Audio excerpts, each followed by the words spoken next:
Okay, Telugu view పాయింట్కి తిరిగి స్వాగతం. 2023 సంవత్సరం ఇట్టే గడిచిపోయింది. వారాహి యాత్రతోటి ఆంధ్రాని షేక్ చేస్తారని అనుకున్నారు పవన్ కళ్యాణ్. అందులో నేను కూడా ఒకడిని. 175 అసెంబ్లీ నియోజకవర్గాల్లో కనీసం సగమన్నా కవర్ అవుతాయని అనుకున్నాను. సగం కనీసం 75, 175కి. కానీ దురదృష్టం ఏంటంటే 2023లో ఉధృతంగా మొదలైన వారాహి యాత్ర ఎందుకు షెడ్డుకెళ్ళిందో తెలియదు. ఎందుకు సడన్ బ్రేకులు పడ్డాయో తెలియదు. నాతోనే కాదు, ఎంతో మంది జన సైనికులు నిరుత్సాహానికి గురయ్యారు. గుండె మీద చేసుకొని చెప్పమనండి, మొత్తం 175లో ఎన్ని నియోజకవర్గాల్లో పవన్ కళ్యాణ్ పర్యటనలు చేశాడు? దీనికి ఎవరిని బ్లేమ్ చేస్తారు? దీనికి కూడా జగన్‌ని బ్లేమ్ చేస్తామా? చంద్రబాబు నాయుడిని బ్లేమ్ చేస్తామా? ఇంకొకరిని బ్లేమ్ చేస్తామా? స్వయంకృతాపరాధం కాదా?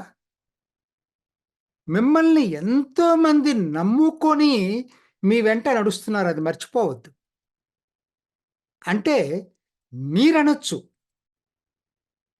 ఏదైనా సరే, కానీ వాళ్ళు ఏం చూసుకున్నారంటే మీలో అసలు ఈ ఆంధ్రాలో మూడో శక్తి రావాలి, ఎప్పుడు వీళ్ళిద్దరైనా ఈ కొండ మార్పిడి, సామాజిక అధికార మార్పిడి ఏమిటి అనేటువంటి భావించే వాళ్ళకి పవన్ కళ్యాణ్ ఆశాదీపంగా కనపడ్డాడు. మేము ఆయన వ్యక్తిగతంగా విమర్శించడానికి ఏం లేదు. ఆయన నిజాయితీపరుడు, నిస్వార్థపరుడు. ఆయన సొంత డబ్బుల్ని జనం కోసం ఖర్చు పెట్టేటువంటి ఉదార హృదయం ఉన్నటువంటి వ్యక్తి, మంచి జాతీయ భావాలు ఉన్నటువంటి వ్యక్తి. కాబట్టి ఎక్కడ అటువంటి విషయాల్లో ఎవ్వరికి ఏమి సందేహాలు లేవు. కాకపోతే మేము అనుకున్న రీతిలో పనిచేయలేకపోతున్నాడు అనేటువంటి బాధ, వ్యధ మాత్రం చాలా ఎక్కువగా ఉంది. ఎందుకంటే మీకు ఎన్నైనా చెప్పండి, కనీసం ఫీల్డ్ లెవెల్‌లో నాయకుడనేవాడు మొత్తం నియోజకవర్గాలు ఒక్కసారైనా సరే అసెంబ్లీ ఎన్నికల ముందు టూర్ చేయకపోతే ఏ విధంగా మిమ్మల్ని ప్రజలు మీతోటి కనెక్ట్ అవుతారు? తెలంగాణలో చూసాం కదా! రాజకీయ కార్యక్రమాలు చేయకుండా, కార్యకలాపాలు చేయకుండా ఊరికినే బొమ్మ చూసి ఓటేస్తారనుకుంటే పొరపాటు. అంటే ఉండే పరిమితులుంటాయి దానికి. సో, కాబట్టి మన కృషి కూడా చాలా అవసరం. అసలు పవన్ కళ్యాణ్ లాంటి సెలబ్రిటీ ప్రతి నియోజకవర్గంలో గనక టూర్ చేసేటట్టయితే అస్సలు జనం నీరాజనాలు పడతారండి. ఆయనకున్న వ్యక్తిత్వానికి నీరాజనం పడతారు. ఎందుకు తగ్గిపోయిందో నాకు అర్థం కాదు. 2023ను తలుచుకుంటే బాధేస్తా ఉంది. ఎంతో ఊహించుకున్నాం, కానీ నిరాశ చెందాం. ఇది నిజం. ఎందుకంటే ఎవరి కోసమో నేను మాట్లాడట్లే. నాకు అనిపించింది మాట్లాడుతున్నా. కనీసం 2024 ఇప్పుడైనా సరే కనీసం ఆ స్పీడ్ అందుకుంటారా? ఇన్నాళ్ళు అందుకోలేదు. ఇప్పుడు ఓకే, నిన్న కాకినాడ ఎళ్లారు. ఒక 4 రోజులు, 3 రోజులు అనుకున్నది 4 రోజులు అవుతుందట. గుడ్. మంచిది. ఈటినెవరు కాదనరు. కాకినాడ, రాజమండ్రి, భీమవరం, నర్సాపూరు, మీకు స్ట్రాంగ్ హోల్డ్స్ ఎక్కడున్నాయో అక్కడ కన్సాలిడేట్ చేసుకోవాలి. ఎవ్వరు కాదనరు దానికి. యాక్చువల్‌గా ఇది మీరు చేస్తుంది కరెక్ట్. ఎప్పుడిది? అసలు 2023లో మీరు అనుకున్నట్టుగా ఒక ఒక ట్రిప్ వేసేసి, తర్వాత కన్సాలిడేషన్ ట్రిప్ మొదలుపెడితే బాగుండేది. సరే, అది అయిపోయింది 2023. ఇప్పుడైనా సరే అసలు ఏంటి? అంటే ఏంటి, మీరు అక్కడ ఎక్కడ డౌటొస్తుందంటే, ఎప్పుడైతే అన్ని నియోజకవర్గాలు తిరగట్లేదో, ఏదో పరిమితమైన నియోజకవర్గాలకే పోటీ చేస్తారేమోననేటువంటి భయము, ఆందోళన జన సైనికుల్లో కనపడతా ఉంది. ఎక్కడ లోకేషు ప్రకటన ఇచ్చిన తర్వాత అది వేగిరపడిన మాట నిజమే, కానీ ఆ భయం, ఆందోళన అంతకు ముందు నుంచి కూడా ఉందిది. సోషల్ మీడియాలో రూమర్స్ ఇష్టం వచ్చినట్టు వస్తా ఉన్నాయి. సో, రూమర్స్ అన్నీ కరెక్ట్ కాకపోవచ్చు. నేను కూడా ఒప్పుకుంటాను. అందుకని నేను కూడా వీడియోలు చేయటమే తగ్గించేశాను. ఎందుకంటే ఏం చేయాలో తెలియట్లేదు. ఏం మాట్లాడాలో తెలియట్లేదు. మనసులోని మాట చెప్తేనే విమర్శలాగా కనపడతాం. ఇవాళ 2024 తెలుగుదేశాన్ని చూడండి. ఎంత వేగంగా ముందుకెళ్తుందండి. 4 తారీఖు బీసీ సభ పెట్టారు. జై బీసీ నినాదంతోటి. చంద్రబాబు నాయుడైతే జనవరి మొదటి ఫస్ట్ హాఫ్‌లోనే ఆల్‌మోస్ట్ ఎన్ని సభలు ప్లాన్ చేసుకున్నాడో. ఎళ్ళిపోతా ఉన్నాడు. దూసుకుపోతున్నారాళ్ళు. నన్నడిగితే అది కరెక్ట్ అంటాను.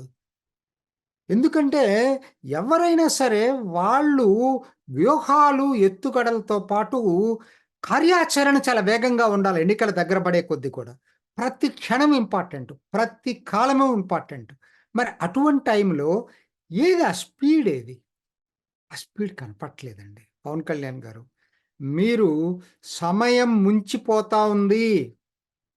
స్పీడ్ పెంచాలి. షార్ప్‌నెస్ ఏదైతే ఒకనాడు ఉందో మీ సభల్లో, ఆ స్పీడ్ రావాలి. అది జగనా? జగన్‌ని విమర్శించండి. అసలు జగన్ గురించి పట్టించుకోకండి. ఎందుకంటే అతను కుసంస్కారి. ఏం మాట్లాడుతున్నాడో నేను భీమవరం వచ్చి అసలు వినటానికి నేను వినట్లేదసలు. అతను మాట్లాడే ఎందుకనంటే దారుణంగా మాట్లాడుతున్నాడు అతను. కాబట్టి అతని గురించి ఎవ్వరికీ ఇది లేదండి. మన బంగారం బాగుండాలి. మనం ఇది జేసుకోవాలి, ప్రచారం జేసుకోవాలి అనే దాని మీదే కాన్సంట్రేషన్. ఇప్పుడు దాన్ని వదిలిపెట్టండి. కాపోతే నేను మొదటి నుంచి చెప్పేదేందంటే, ఆ అబ్సెషన్ పెట్టుకోకూడదు. ఒక వ్యక్తే కాదనేది కాదు. ముందు స్వయంగా బలపడటం అనేది చాలా చాలా ఇంపార్టెంట్. పొత్తులకైనా, వ్యతిరేకించటానికైనా, దేనికైనా సరే మీరు స్ట్రాంగ్‌గా ఉన్నప్పుడే ఏదైనా జరుగుతుంది. మేమందరం కోరుకుంటుంది అదే. అలా స్ట్రాంగ్‌గా మీరు తయారు కావాలంటే, మీరు జనం మధ్యకి ఎంత ఎక్కువగా వస్తే అంత తొందరగా ఇప్పుడు అయిపోయిందది అయిపోయింది. నేనింక ప్రయోజనం లేదు. 2024 జనవరి నుంచి ఒక్కరోజు కూడా వేస్ట్ చేయకండి. టూర్స్ చెయ్యండి.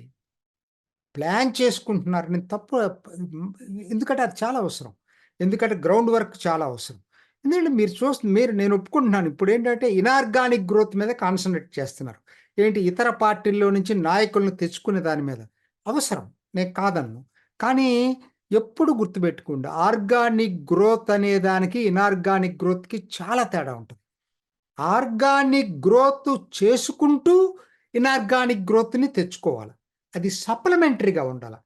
అది మేజర్ అయిందనుకోండి, రేపొద్దున బేసిక్ క్యారెక్టర్ దెబ్బతింటది. ఈ ఆర్గనైజేషన్. సో, కాబట్టి మీరు ఆర్గానిక్ గ్రోత్‌కి ప్రయత్నం చేస్తూనే ఇనార్గానిక్ గ్రోత్‌కి ప్రయత్నం చేయండి. ఆర్గానిక్ గ్రోత్ కావాలంటే నిర్మాణ స్వరూపాన్ని పెంచుకోవాలా.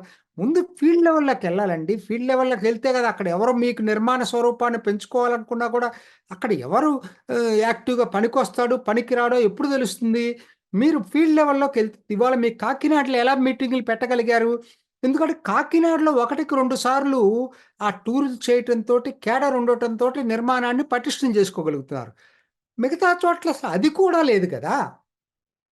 దీనికి ఎవరిని బ్లేమ్ చేయటం తప్పంటాను. అసలు ఏమీ లేని చోట అన్నామలై ఎలా చేస్తున్నాడండి? ఏమీ లేదక్కడ. ఎందుకంటే ఇసుకలో నుంచి తైలం తీస్తున్నాడు. తమిళనాడులో బీజేపీ అంటే ఎవరికీ ఇష్టం ఉండదు. అటువంటి చోట తైలం తీస్తున్నాడు. మరి మీరు ఎంత సెలబ్రిటీ మీరు. మీరు గనక 2023లో తిరుగుంటే ఇవాళ అసలు మీరొక్కరే అసలు పోటీకి సిద్ధపడేవాళ్ళు. రిస్క్ తీసుకోలేదు. ఓకే.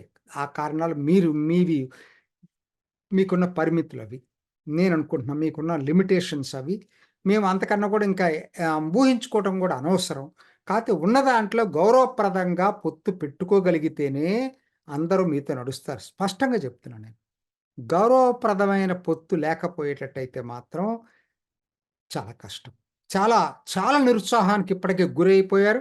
ముందు కూడా ఎందుకంటే దీన్నంతా కూడా జగన్ బూచి ఎందుకంటే మాకు గూడా కోపమొస్తుంది. జగన్ మిమ్మల్ని విమర్శించినప్పుడల్లా కోపం కట్టలు తెంచుకుంటుంది.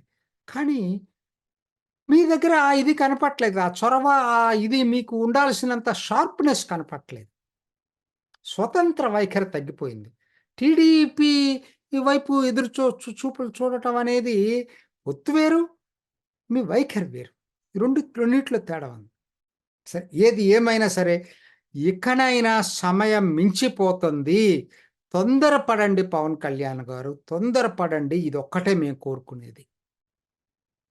ఇది ఒకే తెలుగు వ్యూ పాయింట్. ఇంకొక ఎపిసోడ్‌లో మళ్ళా కలుసుకుందాం. నమస్తే. చూసారు కదండి. మరి ఈ వీడియో కనుక మీకు నచ్చినట్లయితే ఒక లైక్ కొట్టేసి మీ అభిప్రాయాన్ని కూడా కామెంట్ బాక్స్లో తెలియజేస్తూ ఇలాంటి ఇంట్రెస్టింగ్ అప్డేట్స్ కోసం మా ఛానల్ని సబ్స్క్రైబ్ చేసుకోండి.